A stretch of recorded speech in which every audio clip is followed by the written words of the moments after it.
मां जेवरादाई मंदिर छत्तीसगढ़ के जिला सारंगढ़ बिलाईगढ़ से महज 37 किलोमीटर दूर वनांचल पहाड़ियों पर ग्राम देवसागर में विराजमान है, जिसका मूल स्थान ग्राम जेवराटी है।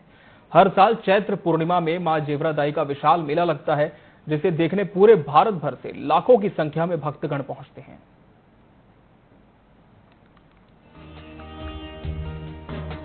मां जेवरादाई मंदिर में आकर भक्तजन मनोवांछित फल की प्राप्ति करते हैं। मां जेवरादाई जग जननी, दुख हरती, सुख करती और फलदायिनी देवी है। यहाँ पर भक्तगण अपने तमाम परेशानी, रोग विकारों, गरीबी और बांझपन से मुक्ति पाते हैं। जिन स्त्रियों को मातृत्व सुख की प्राप्ति नहीं होती है, वो स्त्री अपनी आस्था और श्रद्धा से मां का आशीर्वाद लेकर और बैगा से हल्दी का छींटा लेकर मातृत्व सुख का आनंद पाती हैं। वहीं हर साल यहाँ मेले में मनोरंजन के लिए झूला, सर्कस, जसगीत कार्यक्रम किए जाते हैं।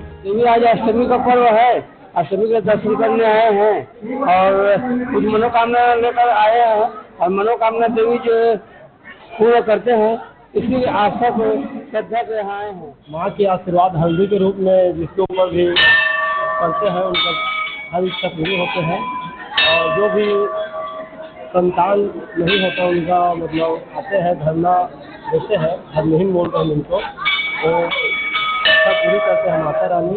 और ये भटगांव जमींदार जी का कुल देवी है, जो वर्षों से चले आ रहे हैं। इनको अच्छी श्रद्धा से पूजा करने से सभी मनोकामना पूर्ण होती है। पौराणिक कथाओं के अनुसार आज से लगभग सैकड़ों साल पहले मां जेवरादाई पहाड़ी क्षेत्र जेवराडीह गांव में विराजमान थी।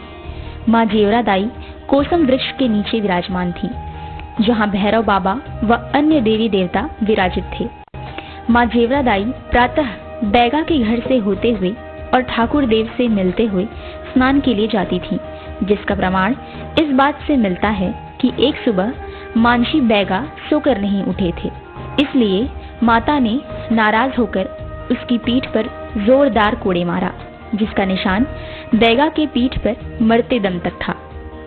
मां जेवरादाई के इन सब बातों को सुनकर सारंगढ़ के राजा ने अपने राज्य में माता को विराजमान करने का सोचा और माता जेवरादाई के पास जाकर कहा कि मैं आपको ले जाकर अपने यहाँ सेवा करना चाहता हूँ। मां जेवरादाई ने लाख मना किया, लेकिन राजा के नहीं मानने पर उसने राजा के सामने अपनी शर्त रख दी और कहा कि एक पग पर मुर्गी और एक पग पर बकरा और सुबह होने से पहले मुझे ले जा सकोगे तभी मैं तुम्हारे साथ जाऊंगी, अन्यथा वहीं रुक जाऊंगी। सारंगढ़ के राजा ने माता की शर्त को स्वीकार कर लिया। माता के शर्त के अनुसार राजा मां जेवरादाई को ले जा रहे थे। मां ने अपने क्षेत्र के भक्तगण की प्रेम को समझते हुए भटगांव के जमींदार को स्वप्न दिया कि मुझे सारंगढ़ के राजा अपने साथ ले जा रहा है, आकर मुझे वहां जाने से रोक लो। जमींदार पहुंचा और जमींदार और राजा के बीच युद्ध हुआ। युद्ध करते करते भोर हो गई। मां जेवरादाई ने राजा को कहा कि शर्त के अनुसार सुबह हो गई है और अब मैं यहीं विराजमान हो जाती हूँ। सारंगढ़ के राजा ने ठीक है कहकर माता जेवरादाई की नाक को काटकर अपने यहाँ अंडोला सारंगढ़ ले गया और जहाँ मां जेवरादाई विराजमान हुई वह स्थान आज देवसागर है और हिंगलाज माता के नाम से प्रसिद्ध है।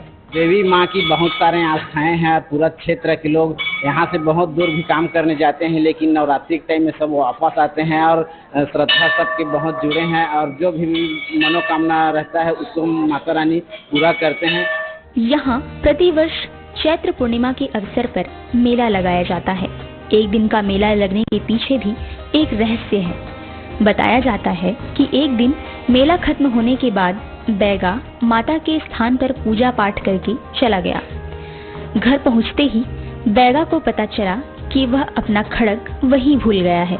खड़ग को लाने के लिए वह पुनः वापस माता के स्थान पर चला जाता है।